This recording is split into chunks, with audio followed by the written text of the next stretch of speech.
नमस्ते प्रणाम। हम आप सबके राइटर दुर्गेश विदर्दी और आज काफ़ी दिन के बाद वीडियो बना रहल बानी।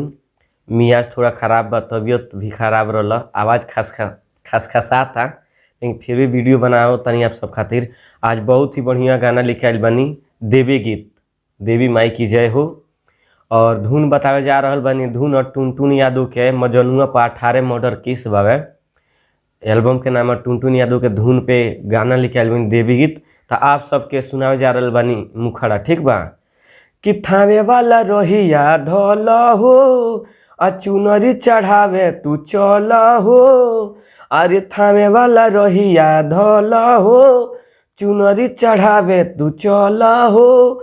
अड़हुल फुलवा बेली चमेली मईयो के पसंद बा। तो चल चल जल्दी ए धनिया, दर्शन करे के मन बा। तो चल चल जल्दी ए धनिया, दर्शन करे के मन बा। लड़की के ठीक बा, फिर लड़का कही कि चल चल जल्दी ए धनिया, दर्शन करे के मन बा।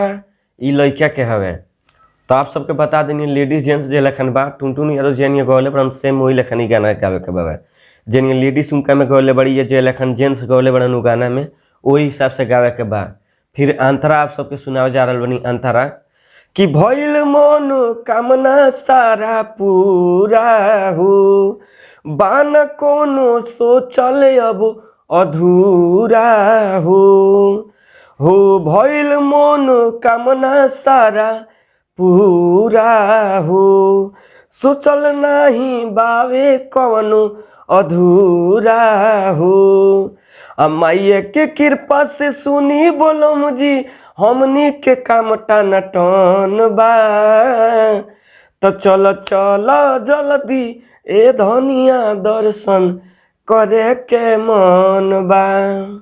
अंतरा मुखड़ा आप सबके बता देनी है, जे लखन टुनटुन यादव गौले बड़न 18 मर्डर केस बा, सेम वही लखन जहाँ लेडीज़ गावत तरी जो लेडीज़ के गावे के बा, जहाँ जेंट्स बा गावे के जेंट्स के गावे के बा।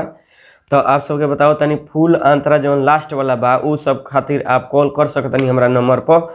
आप सबके फुल अंतरा हम दे सकतनी, जैसे एगो मुखड़ा एगो अंतरा दिले बानी, और सही लास्ट अंतरा खातिर आप सब हमारा नंबर पर कॉल कर सकतनी 99 345 29 912 पर कॉल करी। आप सब म्यूजिक भी बनवा सकतनी, हमसे म्यूजिक भी बन जाई।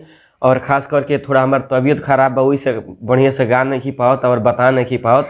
फिर अगला वीडियो हम लेके आएम तो में खूब बढ़िया से गा के बताएम के लखन गावे बा के लखन ना। फिर भी जितना शक्ति बा उतना भक्ति आप सब खातिर कर देले बानी।